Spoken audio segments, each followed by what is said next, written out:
Hello, നമസ്കാരം. എൻ്റെ ഒരു പുതിയ വീഡിയോയിലേക്ക് എല്ലാവർക്കും സ്വാഗതം. എനിക്ക് നിങ്ങളോട് കുറച്ച് കാര്യങ്ങൾ സംസാരിക്കാനുണ്ട്. അപ്പോൾ അതിന് മുമ്പേ നിങ്ങൾ ഈ വീഡിയോ ഒന്ന് കണ്ടിട്ട് വരി. ഈ വീഡിയോയിൽ കാണുന്ന ഈ 4 സെന്റ് കോളനിയിലാണ് ഞാൻ എൻ്റെ 2 വയസ്സ് മുതൽ കഴിഞ്ഞ 8 വർഷങ്ങൾക്ക് മുന്നേ വരെ ജീവിച്ചിട്ടുള്ളത്.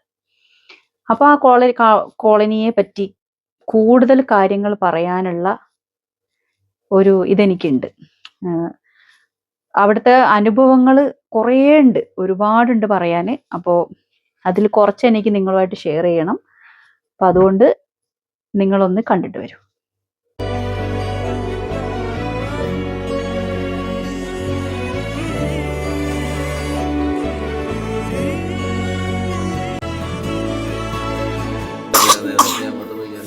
മൂന്ന് കുട്ടികളുണ്ട്, മോനുണ്ട്, മോന്റെ ഭാര്യ, അച്ഛനമ്മ. വെള്ളമില്ല, വഴിയില്ല, സൗകര്യമില്ല, ബാത്റൂമില്ല. എല്ലാ ദിവസം കിട്ടൂല, ഓരോ പാത്രം വെള്ളം കിട്ടും. അതിന് കൊണ്ട് എന്താക്കാനും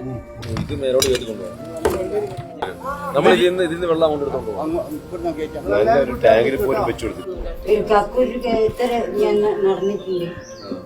ഈ വേനൽ തന്നെ ഞാൻ നടന്നിട്ടുണ്ട്. എന്നിട്ട് കക്കൂര് കിട്ടിയിട്ടില്ലല്ലോ. ഇവിടെ ഒരു അസുഖം വന്നാല് ഒന്ന് എടുത്തോണ്ട് പോവാൻ ഞങ്ങൾക്ക് വഴിയില്ല. അത് സവാൾ അങ്ങോട്ട് വരുമ്പോ അറിയാം. ാണ് പോയിക്കൊണ്ടിരിക്കുന്നത്. ഞങ്ങൾക്ക് വീടില്ലാത്ത കാരണം നമ്മൾ 2 തുണി വിരിച്ചിട്ടാണ് നമ്മളെ മക്കളെ നമ്മളിട്ട് അകത്തിരിക്കുന്നത്. ഈ വീട് ഈ കേളുവേട്ടെന്ന് പറഞ്ഞ ആളാണ് ഇത് പ്രഖ്യാപിച്ചത്. ഇവിടെ ദാരിദ്ര്യമുക്താന്ന് പറഞ്ഞത് ഈ വീട് കണ്ടിട്ട് നിർത്തി തന്നെ വെച്ചു. ഞാൻ അരിവൾക്കാർ പറഞ്ഞു ഓരോന്ന് അങ്ങനെ പറഞ്ഞു. ഇന്റെ അരിവളിന്റെ പറ്റി നാളെ വീട്ടിൽ ഒന്ന് നമുക്ക് വീട് തരാൻ അങ്ങനൊന്നും പറഞ്ഞില്ല. ഒരു കാര്യമില്ല. എന്തിനാ ഈറ്റിങ്ങളൊക്കെ ജയിപ്പിച്ച് വിടാ? കേളുവേട്ടനെ ജയിപ്പിക്കണം കേട്ടോ എന്ന് പറഞ്ഞു. ഞാൻ പറഞ്ഞു ആദ്യം നിങ്ങൾ ശാശ്വതമായിട്ടുള്ള കുടിവെള്ള പരിഹാരം നിങ്ങൾ ഉണ്ടാക്കുക. ഈ വീടിനെല്ലാം ഗവൺമെന്റ് മന്ത്രി ട്രൈബൽ മന്ത്രിയുടെ സ്വന്തം നാട്ടിലാണ്, സ്വന്തം മണ്ഡലത്തിലായിട്ട്. അപ്പൊ നമുക്ക് തോന്നുന്ന ഒരു വിഷമം പോലും, ആ ഒരു ബുദ്ധിമുട്ട് പോലും ആ വകുപ്പ് കൈകാര്യം ചെയ്യുന്ന ഇവർക്ക് എല്ലാ കാര്യങ്ങളും ചെയ്തു കൊടുക്കാൻ പറ്റുന്ന ഒരു മന്ത്രിക്ക് തോന്നിയില്ലെങ്കിൽ അത് വല്ലാത്ത കഷ്ടമെന്ന് മാത്രമേ പറയാൻ വേണ്ടിയിട്ടുള്ളൂ. എനിക്ക് തോന്നുന്നു ജീവിതത്തിലെ തന്നെ ഏറ്റവും ബുദ്ധിമുട്ടുള്ള ചില സമയങ്ങളിലൂടെ കടന്നു പോകുന്നത് വല്ലാത്തൊരു വേദന തോന്നുന്നുണ്ട്. ഇവിടെ വെള്ളമില്ല, മാസത്തിൽ 2 ദിവസം കഴിയുമ്പോഴേ വെള്ളം വരാറുള്ളൂ. വീടില്ല, മിക്ക വീടുകളിലും വൈദ്യുതി ഇല്ല, ടോയ്ലറ്റില്ല. ഇപ്പം ഞങ്ങളെ വിളിച്ചുകൊണ്ട് വന്നത് അത് കാണിക്കാൻ വേണ്ടിയാണ്, വീട്ടിൽ കക്കൂസില്ല എന്ന് പറയുന്നത് കാണിക്കാൻ വേണ്ടി. ഇങ്ങനെ ഒരു ജനത ഈ ദാരിദ്ര്യവിമുക്ത കേരളത്തിലുണ്ട് എന്ന് മുഖ്യമന്ത്രി പിണറായി വിജയൻ കൂടി ഒന്ന് അറിയുന്നത് നല്ലതാണ്.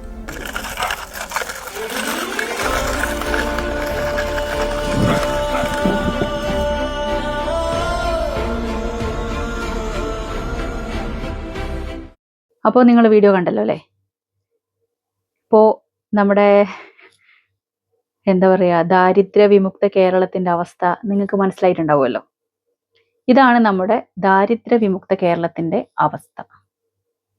ഇത്രത്തോളം വിമുക്തമായിട്ടുണ്ട് നമ്മുടെ കേരളം, പ്രത്യേകിച്ച് വയനാട്. ഇപ്പോൾ വയനാട് ഈ കോളനി ഇതൊക്കെ എൻ്റെ സ്വന്തം നാടാണ്. ഇവിടെ ഇന്നോ ഇന്നലെയൊന്നും തുടങ്ങിയതല്ല ഈ വെള്ള പ്രശ്നം. ഈ കോളനി ഉണ്ടായ കാലം മുതലുള്ള പ്രശ്നമാണ് വെള്ളത്തിന്റെ പ്രശ്നവും പിന്നെ വീടില്ലാത്തതിന്റെ പ്രശ്നവും. ഇവരെ മൊത്തത്തിൽ അങ്ങോട്ട് അവഗണിച്ച് വെച്ചിരിക്കുകയാണ്. ഇവർക്ക് വേണ്ടി പ്രത്യേകിച്ച് ഒന്നും ചെയ്യാനോ സംസാരിക്കാനോ ഒന്നും പ്രത്യേകം ആരുമില്ല. ഇനിയിപ്പോൾ ആരെങ്കിലും തന്നെ ഒന്ന് സംസാരിക്കാന്ന് വിചാരിച്ചിറങ്ങിയാൽ അവരവിടെ അടിച്ചമർത്തി കളയും, അവിടെ ഒന്നും അല്ലാണ്ടാക്കി കളയും. അതാണ് ആ നാടിൻ്റെ ഒരു പ്രത്യേകത. അപ്പോൾ പറഞ്ഞു വരുന്നത് എന്താന്ന് വെച്ചാൽ, ഞാൻ എൻ്റെ കുഞ്ഞുനാളിലൊക്കെ വെള്ളത്തിന് ഒരുപാട് ദുരിതം അനുഭവിച്ചിട്ടുണ്ട്. അവിടെ 2 മണിക്കൊക്കെ സ്കൂളിൽ പോകുന്ന കാലത്തിലൊക്കെ പുലർച്ചയ്ക്ക് 2 മണിക്ക് 3 മണിക്കൊക്കെ വിളിക്കും എൻ്റെ ഉമ്മ എന്നെ. വിളിച്ചെണീപ്പിച്ചിട്ട് ഞങ്ങൾ പോവും വെള്ളം കോരാൻ. 2 മണിക്കൂർ 3 മണിക്കൂർ നിന്ന് കോരിയാൽ മാത്രമേ നമുക്ക് വീട്ടിലേക്ക് ആവശ്യമുള്ള വെള്ളം ഉണ്ടാവുള്ളൂ. ഇത് ഒരു ഡിസംബർ മുതൽ എന്താ പറയുക മെയ് വരെയോളം, അടുത്ത മഴ തുടങ്ങി വെള്ളം ആവുന്നത് വരെയും ഇതിങ്ങനെ കണ്ടിന്യൂ ആയിരിക്കും. നമുക്ക് പകലൊന്നും വെള്ളം കിട്ടില്ല, പകലൊന്നും കിണറ്റിൽ വെള്ളം ഉണ്ടാവില്ല. അതും ഇത്തിരി ഒരു എന്താ പറയുക വലിയ കിണറാണ് കേട്ടോ. അത് വലിയൊരു കിണറാണ്. ഒരു ചെറിയ കുട്ടിക്കൊന്നും കോരാൻ പറ്റില്ല. നിങ്ങൾ ഈ വീഡിയോയിൽ ഒരു കുട്ടി വെള്ളം കോരുന്ന കണ്ടില്ലേ? അവർക്കൊന്നും ശരിക്കും അത് കോരാൻ കഴിയില്ല, അത്രയും ആഴമുള്ള കിണറാണ്. ആ കിണറിന്റെ ഏറ്റവും അടിയിൽ ചെറിയൊരു അമ്പളിക്കലയുടെ വട്ടത്തിൽ, ചെറിയൊരു വട്ടത്തിലാണ് അവിടെ ഈ വേനലായി കഴിഞ്ഞാൽ വെള്ളം ഉണ്ടാവുക. ഇത് 2-3 ആൾക്കാർ അപ്പുറത്തും ഇപ്പുറത്തൊക്കെ നിന്നിട്ടാണ് വെള്ളം കോരുക. നമുക്കൊരു കപ്പ് വെള്ളം പോലും തികച്ച് കോരിയെടുക്കാൻ കഴിയില്ല അതിൽ നിന്ന്. പിന്നെ നമ്മളൊക്കെ നടന്നു പോയി ഒരു കിലോമീറ്റർ 1 കിലോമീറ്റർ ഒക്കെ നടന്നു പോയി ആ ചുറ്റുവട്ടത്തുള്ള ആളുകളുടെ വീടിൽ നിന്നൊക്കെ വെള്ളം കൊണ്ടുവന്ന് വെക്കുമായിരുന്നു വീടുകളിൽ. ചില വീട്ടുകാർ നമുക്ക് വെള്ളം തരൂല്ല, കാരണം അവർക്കും വെള്ളത്തിന് ആവശ്യമുള്ളതാണ്. അപ്പം ഇത്രയും കോളനിയിലുള്ള ഇത്രയും കുടുംബങ്ങൾക്ക് കോരാൻ സമ്മതിച്ചു കഴിഞ്ഞാൽ അവർക്ക് ആവശ്യത്തിനുള്ള വെള്ളം ഉണ്ടാവില്ല, അപ്പം പലരും തരൂല്ല. പിന്നെ ചില ആൾക്കാർ നമ്മളോടൊക്കെ എടുത്തോളാൻ പറയും. അപ്പം നമ്മൾ എന്നിട്ട് ആ വീടുകളിൽ പോയിട്ട് കുടിക്കാൻ വേണ്ടിയുള്ള മാത്രം വെള്ളമൊക്കെ കോരിക്കൊണ്ട് വന്നിട്ടൊക്കെ ഉണ്ട്. പിന്നെ കുറച്ച് ദിവസം കഴിയുമ്പം തീരെ വെള്ളം ഉണ്ടായി കഴിയുമ്പോഴത്തേക്കും നമുക്ക് വണ്ടി വരാൻ തുടങ്ങും. വണ്ടി വരെ 2 ദിവസം 3 ദിവസമൊക്കെ കൂടുമ്പോഴാണ് വെള്ളം വണ്ടി വരിക. ഒരു വണ്ടി വെള്ളമാണ് വരിക. ഒരുപാട് കുടുംബങ്ങളുണ്ട്, ഒരുപാട് പാത്രങ്ങൾ ഇങ്ങനെ വെക്കും, എന്നിട്ട് അതിങ്ങനെ പിടിച്ചു തരും നമുക്ക് വെള്ളം. അതിനും അവിടെ ഭയങ്കര അടിയായിരിക്കും. എനിക്ക് എൻ്റെ വീട്ടിലേക്ക് ആവശ്യത്തിന് വെള്ളം ഉണ്ടാക്കാനുള്ള എനിക്ക് നിർബന്ധമാണല്ലോ. അപ്പൊ അതുകൊണ്ട് ഞാൻ എൻ്റെ കാര്യം മാത്രമേ നോക്കുള്ളൂ. അപ്പൊ അതുപോലെ തന്നെ ആയിരിക്കും ഓരോ ആൾക്കാരും, അവർക്ക് എത്രത്തോളം വെള്ളം കിട്ടുന്നുള്ളതാണ് അവർ നോക്കുക. അപ്പൊ ഓരോരുത്തരും അവിടെയും പ്രശ്നമായിരിക്കും, വെള്ളം എടുക്കുന്നതിനിടയ്ക്കൊക്കെ പ്രശ്നമായിരിക്കും. പിന്നെ നമുക്കൊരു വീട് എന്ന് പറഞ്ഞാൽ ഇപ്പോഴത്തെ ഒരു ഇത് വെച്ച് പറയുവാണെങ്കിൽ വീട് പാസ്സായി കഴിഞ്ഞ്, പ്രത്യേകിച്ച് ട്രൈബലിന്റെ വീടൊക്കെ പാസ്സായി വീട് പണി തുടങ്ങി കഴിഞ്ഞാൽ പഞ്ചായത്ത് തന്നെയാണ് ഈ വീട് ഇവർക്ക് ശരിക്ക് എന്താ പറയാ ഇങ്ങനെ കൊടുക്കുക, എന്താ പറയാ ഇങ്ങനെ പണിയെടുക്കാൻ കൊടുക്കുമല്ലോ. അപ്പൊ അവര് തന്നെയാണ് എഗ്രിമെന്റ് എഴുതിയിട്ട് ആളെ കണ്ടെത്തി കൊടുക്കുന്നത്. ഈ വരുന്ന ആള്, പണിയെടുക്കാൻ വേണ്ടി വരുന്ന ആ വ്യക്തി ഏറ്റവും തീരെ കൊള്ളാത്ത സാധനങ്ങൾ വെച്ചിട്ടാണ് വീടിന്റെ പണിയെടുക്കുക. തേപ്പൊക്കെ കഴിഞ്ഞ് കഴിയുമ്പോൾ നമുക്ക് അതിന്റെ മൂലയ്ക്ക് ഇങ്ങനെ തൊട്ടാൽ അത് ഇടിഞ്ഞ് താഴെ വീഴും. അവിടെയുള്ള താഴെ നിന്നൊക്കെയുള്ള കുറച്ച് വീടുകളൊക്കെ ഒരു 5-6 വർഷം മുന്നേ കൊടുത്ത പുതിയ വീടുകളാണ്. നിങ്ങൾക്ക് ആ വീട്ടിൽ ഒന്ന് ചെന്നാൽ കാണാം, അതിന്റെ നിലമൊക്കെ പൊട്ടിപ്പൊളിഞ്ഞ് സൈഡൊക്കെ പൊളിഞ്ഞ് കിടക്കുന്ന വീടുകളാണ്.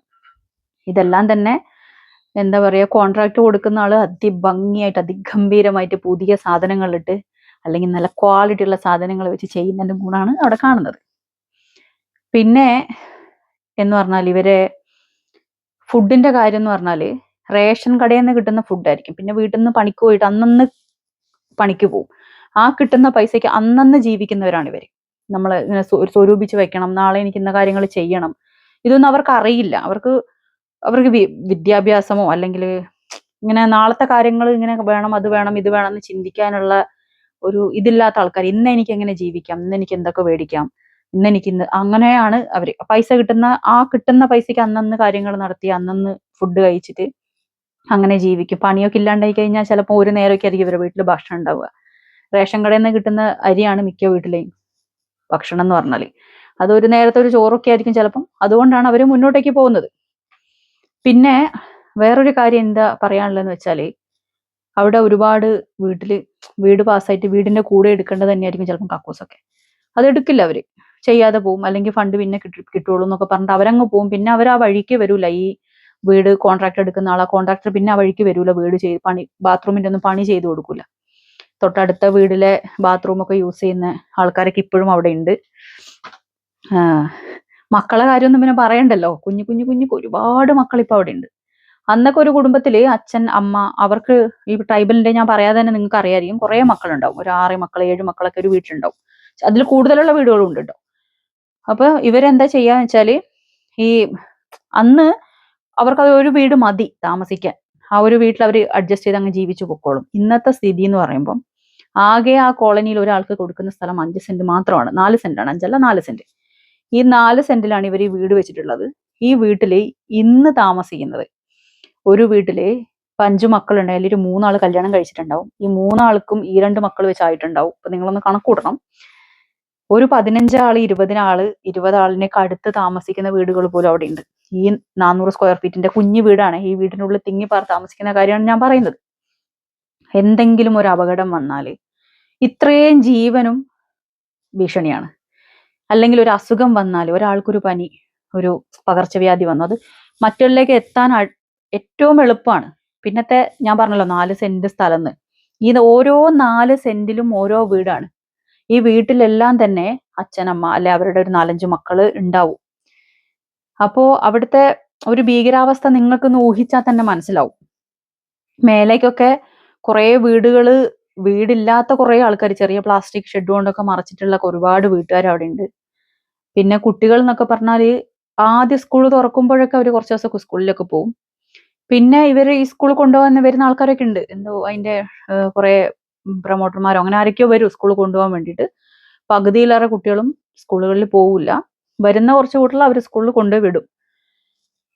അവിടെ ഇപ്പോഴും ഉള്ള കുട്ടികൾക്ക് ഒരു എന്താ പറയാ, ഒരു 90% കുട്ടികൾക്കും നല്ല രീതിയിലുള്ള വിദ്യാഭ്യാസം ഇല്ല. അവര് പോകൂല. അവര് പോകാൻ വേണ്ടിയിട്ടുള്ള ഹോസ്റ്റലുകളും അവർക്ക് വേണ്ടിയിട്ടുള്ള ഒരുപാട് കാര്യങ്ങളൊക്കെ ഉണ്ട്. അതൊന്നും ഇവരെ എങ്ങനെ ഉപയോഗിക്കണം എന്ന് പറഞ്ഞു കൊടുക്കാൻ അവിടെ ആരുമില്ല. അവിടെ ഭരിക്കുന്നവരും അവർക്ക് വേണ്ടതും കുറെ പൈസയും, അല്ലെങ്കിൽ അവർക്ക് ഭരണം കിട്ടിക്കഴിഞ്ഞാല് ഈ പിന്നെ അവർക്ക് ഈ വോട്ട് കൊടുത്തിട്ടുള്ള ഈ കോളനികളോ അവിടെ ജീവിക്കുന്ന വളരെ സാധുവായിട്ടുള്ള മനുഷ്യന്മാരെ പറ്റിയോ അവർക്ക് അറിയേണ്ട ആവശ്യമില്ല. അപ്പം ഇവര് വരും, വോട്ടിന്റെ തലേ ദിവസം വരും, അല്ലെങ്കിൽ വോട്ടിന്റെ ഒരു 1-2 മാസം മുന്നേ 2-3 വീട് അങ്ങ് പാസ്സാക്കി കൊടുക്കും, അല്ലെങ്കിൽ 2-3 കക്കൂസ് അങ്ങ് പാസ്സാക്കി കൊടുക്കും.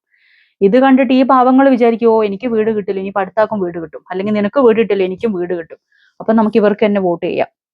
പിന്നെ ഇവരൊക്കെ ചെറുപ്പം മുതലേ കണ്ടുവരുന്ന ഈ അരിവാൾ ചുറ്റിക, ഇതിനാണ് ഇവര് അതിലങ്ങ് അഡിക്റ്റ് ആണ്. അവർക്ക് എന്ത് കിട്ടിയോ ഇല്ലയോ എന്നുള്ളതല്ല, അത് എനിക്കൊന്നും കിട്ടിയില്ലെങ്കിലും ഞാൻ അതിനെ വോട്ട് ചെയ്യുമെന്ന് വിചാരിക്കുന്ന കുറെ ആൾക്കാരുണ്ട് അവിടെ. അവർക്ക് അറിയില്ല ഇത് തന്നെ വീണ്ടും വീണ്ടും ആവർത്തിപ്പിക്കപ്പെടുമ്പം ഇവരെ പോലുള്ള ആൾക്കാരെ അടിച്ചമർത്തി ഒന്നിനും പറ്റാത്ത രീതിയിൽ ചവിട്ടി താഴ്ത്തുകയാണെന്നുള്ളത് മനസ്സിലാക്കാനുള്ള ബോധം അവർക്കില്ല. അതുകൊണ്ടാണ് അവരങ്ങനെ ചെയ്യുന്നത്. ഇപ്പം പക്ഷെ കുറച്ചും കൂടെയൊക്കെ ആൾക്കാർക്ക് അറിയാം എനിക്ക് വീട് കിട്ടുന്നില്ല, അല്ലെങ്കിൽ എനിക്ക് വേണ്ടതൊന്നും കിട്ടും. ആളുകളുടെ എണ്ണം കൂടുമ്പോൾ അവർക്ക് അവരുടെ വീടുകളിൽ താമസിക്കാൻ ഒരുപാട് ബുദ്ധിമുട്ട് അവർ സ്വയം നേരിടുന്നുണ്ട്. അപ്പോ ഇപ്പൊ അവർക്ക് കുറച്ചൊക്കെ കാര്യങ്ങൾ മനസ്സിലാവുന്നുണ്ടെന്നാണ് എന്റെ വിശ്വാസം. അപ്പൊ എനിക്കൊരു കാര്യമേ പറയാനുള്ളൂ, നിങ്ങൾ ആർക്ക് വോട്ട് ചെയ്താലും, അപ്പൊ നിങ്ങൾക്ക് നിങ്ങളുടെ ഇഷ്ടമാണ് നമ്മൾ ആർക്ക് വോട്ട് ചെയ്യണം, ആരെ ജയിപ്പിക്കണം എന്നൊക്കെയുള്ള. അപ്പൊ ഈ നമ്മൾ വോട്ട് ചെയ്ത് നമ്മൾ വിജയിപ്പിച്ചു വിടുന്ന ആൾക്കാർ നമുക്ക് വേണ്ടിയാണ് പ്രവർത്തിക്കേണ്ടത്. പാവപ്പെട്ട ആൾക്കാർക്ക് വേണ്ട കാര്യങ്ങൾ ചെയ്യാനും അവർക്ക് അവകാശപ്പെട്ടത്, നിങ്ങളുടെ കയ്യിൽ നിന്ന് എടുത്തു കൊടുക്കുന്ന കാര്യമല്ല പറയുന്നത്, അവർക്ക് അവകാശപ്പെട്ടത് നമുക്ക് നേടിത്തരാൻ പറ്റുന്ന ഒരു വ്യക്തി ആയിരിക്കണം നമ്മുടെ ഭരിക്കുന്ന ആള്. അല്ലാതെ നമ്മുടെ വോട്ടും വാങ്ങി ജയിച്ച് മേലെ പോയി കഴിഞ്ഞിട്ട് സ്വന്തം കാര്യം നടത്തുന്ന ആളായിരിക്കരുത് ഒരു ഭരണാധികാരി. ഇപ്പോ ഈ നമ്മുടെ എന്താ പറയാ, നമ്മുടെ MLA-യും നമ്മുടെ മന്ത്രി, അതും ട്രൈബൽ മന്ത്രി കേളു സാർ അറിയാൻ വേണ്ടിയിട്ട് ഞാനിപ്പോ ഈ പറയുന്നത്, നിങ്ങളൊരു ട്രൈബൽ മന്ത്രി ആയിട്ട് പോലും ഈ ട്രൈബൽ വിഭാഗത്തിൽ പെടുന്ന ആളുകളെ എന്താണ് ഇങ്ങനെ ചവിട്ടി അരച്ച് ഒരു മൂലയിലേക്ക് തള്ളപ്പെടുന്നത്? ഇത് ഈ ഒരു കോളനീന്റെ മാത്രം അവസ്ഥയല്ല. വയനാട് ജില്ലയില് നിങ്ങൾ ഒരുപാട് കോളനികളുള്ള ഒരു സ്ഥലമാണ് വയനാട് ജില്ല. അതിലെല്ലാം ഒരുപാട് നിറയെ ട്രൈബൽസ് താമസിക്കുന്നുണ്ട്. അപ്പൊ അവരുടെ ദുരവസ്ഥ അറിയണമെങ്കിൽ, മനസ്സിലാക്കണമെങ്കിൽ ആദ്യം അവരിലേക്കൊന്ന് ഇറങ്ങി ചെല്ലണം. വോട്ടിന് ആ സമയമാകുമ്പോൾ മാത്രം വീട്ടിൽ ചെന്ന്, അയ്യോ നിങ്ങളെ വീട് ഇങ്ങനെയാണോ, അയ്യോ നിങ്ങൾ ഇത്രയും കഷ്ടപ്പാടിലാണോ, നിങ്ങൾക്ക് ഞാൻ ജയിച്ചുടനെ വീട് അങ്ങ് തരാട്ടോ എന്നും പറഞ്ഞു പോയിട്ട് പിന്നെ പറഞ്ഞതെന്താന്ന് ഓർമ്മയില്ലാത്ത ആളാവരുത്. നിങ്ങളെ സ്വന്തം മണ്ഡലമായിട്ട് പോലും നിങ്ങൾ എന്താണ് അവിടെ ചെയ്തിട്ടുള്ളത്? 4 റോഡ് കൊടുത്തിട്ട് ഫ്ലെക്സ് ബോർഡ് വെച്ചതാണോ? അതും അല്ലെങ്കിൽ വേറെ ഒരു അംഗൻവാടിയോ ഇരിക്കാൻ പറ്റാത്ത കമ്പിയിട്ട് വെച്ചിട്ടുള്ള ബസ് സ്റ്റോപ്പോ ഇതൊക്കെ കൊടുത്താണോ നിങ്ങൾ ചെയ്തിട്ടുള്ളത്? ഒന്ന് ചിന്തിക്കണം.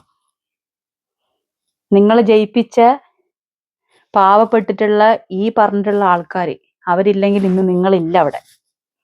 അവർക്ക് ബുദ്ധിയും വിവരവും ഇല്ലാത്തത് കൊണ്ടാണ് ഇന്ന് നിങ്ങൾ അവിടെ ഇരുന്ന് ഭരിക്കുന്നത്. അപ്പോ എനിക്ക് പറയാനുള്ളത്, നിങ്ങൾ ഏത് പാർട്ടിക്ക് വോട്ട് കൊടുത്താലും ആർക്ക് വോട്ട് കൊടുത്താലും അത് നമ്മുടെ കാര്യങ്ങൾ നോക്കി നമുക്ക് അവകാശപ്പെട്ടത് നേടിത്തരും എന്ന് ഉറപ്പുള്ള ആളുകൾക്ക് വോട്ട് കൊടുക്കുക. നിങ്ങളുടെ ഓരോ വോട്ടും വിലപ്പെട്ടതാണ്. നിങ്ങളുടെ ഓരോ വോട്ടും നിങ്ങൾ തന്നെ ചെയ്യുക. നിങ്ങൾക്ക് കണ്ണ് കാണില്ല, നിങ്ങൾക്ക് മൂക്ക് കാണില്ല, നിങ്ങൾക്ക് അത് കാണില്ല, നടക്കാൻ പറ്റില്ല എന്നും പറഞ്ഞ് വോട്ട് അതിന്റെ ഉള്ളിൽ കൊണ്ടുപോയിട്ട് വേറെ ആള് വോട്ട് ചെയ്യുന്ന രീതിയിലേക്ക് നിങ്ങൾ കൊടുക്കാതിരിക്കുക.